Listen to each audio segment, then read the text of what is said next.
पौराणिक पेड़ है हमारा, बरगद है, पीपल है, पाकड़ है, गुल्लड़ है, नीम है, वह प्राकृतिक एसी के रूप में हमको संरक्षण प्राप्त देगा।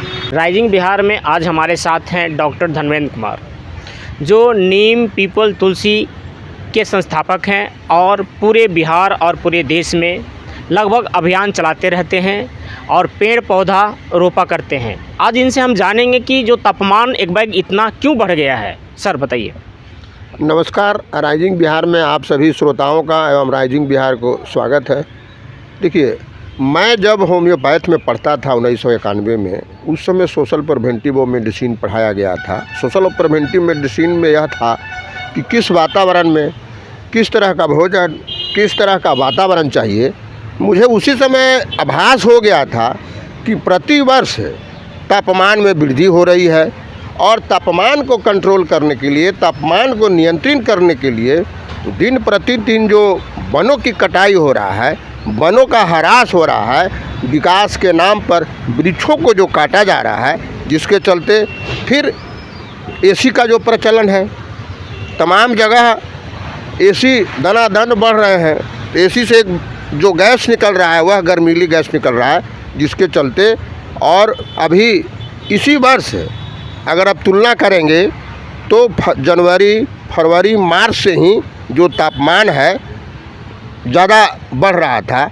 और मुझे उसमें भी आकलन हुआ था, तो मैं एक लोगों से अपील किया था कि वर्तमान परिवेश में जो होली के रंग के बाद चुनावी रंग जो चढ़ा है आम लोगों में, उस रंग में पर्यावरण रंग की भी चर्चा हो, ताकि आम राजनेताओं का इस तापमान और वातावरण से आम पब्लिक अवगत करा सके। सर, अभी एक आप सवाल किए कि एसी के कारण आखिर जनता को गर्मी लगेगा और एसी उपलब्ध है बाज़ार में। नहीं, आज धर्म के प्रति लोग सभी, धर्म में सभी लोगों को आस्था है, लेकिन अगर प्रकृति धर्म में आस्था हो तो जो पौराणिक पेड़ है हमारा, बरगद है, पीपल है, पाकड़ है, गुल्लड़ है, नीम है, वह प्राकृतिक एसी के रूप में हमको संरक्षण प्राप्त देगा। आप गांव से वास करते हैं, मैं भी गांव में रहा हूं। आप गर्मी के दिनों में लोगों जो है पीपल के पेड़ के नीचे एसी का आनंद बिना ऊर्जा खपत के आनंद लेते हैं। इसलिए सबसे पहले हमें अपने वातावरण को बनाना होगा। आज कई प्रदेशों में यह भी सुनने को मिल रहा है कि इस गर्मी के चलते एसी मशीन भी काम नहीं कर पा रहा है, और सही में आगे चल के नहीं काम कर पाएगा एसी मशीन। इसलिए ऐसा तो नहीं है कि जो एसी कंपनियां बना रही है उससे आप चाहते हैं कि कुछ पैसा हमको चाहिए, इसलिए एसी का विरोध कर रहे हैं? नहीं, एसी अननेचुरल, अप्राकृतिक रूप से है।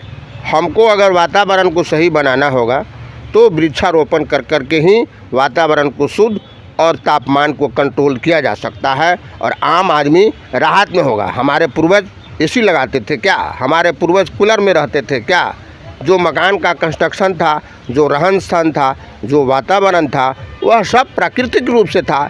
इसलिए आम लोगों को प्रकृति धर्म के प्रति संवेदनशील होना होगा। नहीं तो आज कोरोना में आप देख लीजिए, आज गर्मी में देख लीजिए कि तमाम शिक्षक, छात्र या हर एक ज़िला में जो भयावह स्थिति है, जिसके चलते लोग त्राही इमाम हैं और इस प्रचंड गर्मी से लोग भयावह स्थिति में उत्पन्न हो गया है। डॉक्टर साहब, तापमान जो बढ़ गया है, इसका मूल कारण क्या है? मूल कारण है विकास के नाम पर वनों का कटाई, वृक्षों की कटाई, जिसके चलते वातावरण में तापमान बढ़ गया है। जलस्तर का कमी होना, इन्हीं तमाम कुछ विकास के नाम पर जो वनों का ह्रास हो रहा है, जिसके चलते दिन प्रतिदिन तापमान में वृद्धि होते जा रही है। विकास भी तो ज़रूरी है डॉक्टर साहब। विकास, समृद्धि विकास होनी चाहिए। विकास के साथ साथ पर्यावरण को ह्रास करके अगर हम विकास करेंगे तो हमें उसका झेलना ही पड़ेगा भयावह स्थिति। इसलिए वन को देखते हुए विकास हो, आपस में बैलेंस हो, तभी विकास सही है। नहीं तो ये तो दिखावे का विकास है। तो क्या करना पड़ेगा सर अभी? इसमें आम घर घर में प्रकृति के प्रति लोगों को, प्रकृति धर्म के प्रति संवेदनशील होना होगा और आम लोगों चाहे सरकार हो, चाहे प्रशासनिक के लोग हों, चाहे जनता हो, या फिर मंत्री हो, विधायक हो, मुख्यमंत्री हो, एमपी हो, सभी को एक अभियान चला करके इस धरती को हरियाली बनाना होगा। तभी आने वाले परिवेश में तापमान में कमी आएगी। नहीं तो दिन प्रतिदिन जो तापमान बढ़ते जा रहा है वह एक दिन ऐसा आएगा कि अगर 50 डिग्री से ऊपर तापमान हुआ तो इस तापमान का असर दिमाग पर पड़ रहा है, पाचन तंत्र पर पड़ रहा है, पूरे शरीर पर पड़ रहा है, जिसके चलते आदमी अनबैलेंस हो जाएगा और पूरा चारों तरफ एक त्राहिमाम, एक नया भयावह स्थिति आ जाएगी। समाचार पत्रों में आया है कि कुछ शिक्षक गिर गए हैं गर्मी के कारण, इस पर क्या कर? शिक्षक क्या, आप अभी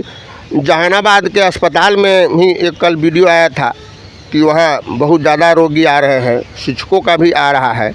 ये तो प्रभाव तापमान का। ये जो शरीर है, इस शरीर में एक लिमिट है कि हम कितना तापमान सहन कर सकते हैं। उससे ज़्यादा अगर तापमान होगा तो मैं अनबैलेंस हो जाऊंगा, शरीर काम नहीं करेगा, भिन्न प्रकार का, कहीं बेहोशी हो रहा है, कहीं कुछ, कहीं किसी को मिर्गी आ जा रहा है। कई शिक्षक मसौड़ी से लेके उधर जहानाबाद है या जहाँ भी चुनाव है, समाचार पत्रों में या फिर इलेक्ट्रॉनिक मीडिया में भी आ रहे हैं।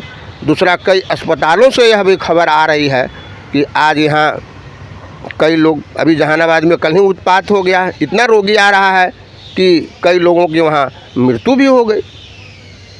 आखिर दोषी कौन है डॉक्टर साहब? दोषी सब कोई दोषी है, आम जनता भी दोषी है, सरकार भी दोषी है और प्रशासन के लोग भी दोषी हैं। इसलिए सब लोगों को ऑक्सीजन के महत्व को, इस तापमान के महत्व को, इस पेड़ पौधा के महत्व को, प्रकृति के महत्व को समझना होगा। तभी वर्तमान और आने वाला भविष्य सुरक्षित है। अन्यथा इस भयावह स्थिति को से हम सभी को झेलना ही पड़ेगा। आखिर तापमान बढ़ रहा है, इसका उपाय क्या है रोकने का? उपाय है हर एक हाथ से वृक्षारोपण लगे। सरकार स्तर पर भी, एक युद्ध स्तर पर, जिस तरह से कहीं भी बाढ़ आपदा आता है या कोई भी इस तरह की आपदा आती है कि तापमान एक प्राकृतिक आपदा के रूप में है।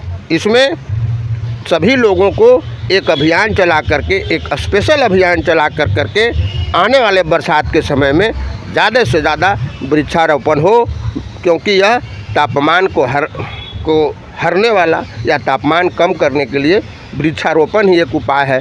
दूसरा कोई यंत्र नहीं है, न बना है, न बनेगा। डॉक्टर साहब, लास्ट सवाल, बिहार सरकार से क्या कहते हैं आप? हम बिहार सरकार से चाहेंगे कि इस पर युद्ध स्तर पर एक अभियान चला करके और ज़्यादा से ज़्यादा इस वर्ष जो है हर एक हाथ से 5-5 वृक्ष लगाने का एक अभियान चले, ताकि आने वाले परिवेश में 2025 में यह तापमान में कमी आए और आम जनता, जीव जंतु, पशु पक्षी राहत महसूस करें। सड़क बनी है नहीं, उसके किनारे किनारे पेड़ रोपा जाए या ना, ऐसा कुछ कहना है आप? नहीं, देखिए, उसमें तो विकास के नाम पर अंधाधुंध, तो हम तो पहले भी बोल रहे हैं, अभी भी बोल रहे हैं कि विकास के नाम पर अंधाधुंध जो है पूरे बिहार में, चाहे 6 लेन हो, चाहे 4 लेन हो, या फिर कई पुलिया बनाने के क्रम में बहुत सारे पेड़ कट गए हैं। उसके स्तर पर उन्होंने जो पुराने पेड़ थे उसको स्थानांतरित करके उस पेड़ को बरकरार रखने का था, लेकिन उसमें भी मात्र 100 में 20% ही पेड़ बचे हुए हैं। जैसे आप पटना में जाके LCT घाट में देख लीजिए, अभी जो महुली एलिवेटेड रोड जो बन रहा है, इसमें भी जो पेड़ लगा है डुमरी में, वहाँ भी आप जाके देखिए कि कितना पेड़ इन लोगों ने सुरक्षित कर पाया। या फिर बख्तियारपुर में जाके देख लीजिए, उसमें भी पेड़ को स्थानांतरित किया गया है, लेकिन उसमें कितना जीवित है। असली करेंगे प्रकृति धर्म के प्रति आज जो अर्थ के पीछे जो हम भाग रहे हैं, अर्थ आने वाले परिवेश में काम नहीं देगा। चाहे कोई भी कहीं भी रोड बन रहा हो, रेल का दोहरीकरण हो रहा हो, सड़क का चौड़ीकरण हो रहा हो, पुलिया बन रहा हो, तो सबसे पहले वृक्षारोपण हो, तब जा कर के वह सुसज्जित होगा। अभी चारों तरफ पेड़ काटे जा रहे हैं। बगल में आप देखिए, ठीक मेरे पीछे में जो है एलिवेटेड रोड बन रहा है, सारा पेड़ काट करके जड़ी को उलटे हुए हैं। तो जब तक हर एक आदमी के जहन में प्रकृति के प्रति दया भाव नहीं आएगा तो फिर प्रकृति इसी तरह से तांडव नृत्य करके आम मानव के भविष्य को खतरे में डालने का काम करेगा। प्रकृति भी लाचार है, प्रकृति तो चाहती है कि हमें सेवा दो, हमें संरक्षण दो, तभी मैं तुम्हें संरक्षण दे पाऊँगा, तुम्हारे परिवार को संरक्षण देगा। लेकिन अगर प्रकृति से हम छेड़छाड़ करेंगे तो प्रकृति भी यह तांडव नृत्य करके आम मानव को भयभीत करेगा, पशु पक्षियों को भयभीत करेगा और आने वाले परिवेश में इस तरह की भयावह स्थिति होगी कि सरकार भी उसको निराकरण नहीं कर पाएगी और आम जनता में एक भड़काव का उत्पन्न होगा।